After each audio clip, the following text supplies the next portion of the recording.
Hello and welcome to this video where I'll guide you on how to reset your Snapchat password. Let's get started.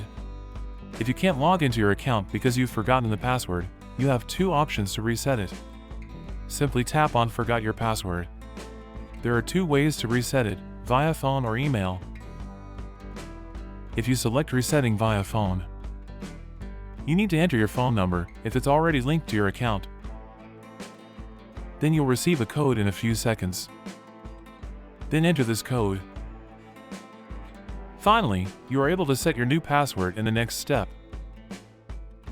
If you select resetting via email, you need to enter your email address and tap on Send. Then you'll receive a code in your email. Just enter the code. And then you can set your new password in the next step.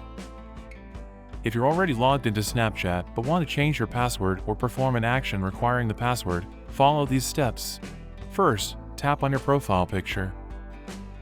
Then tap on the settings in the upper right corner. From there, find and tap on Password. Then tap on Forgot Your Password.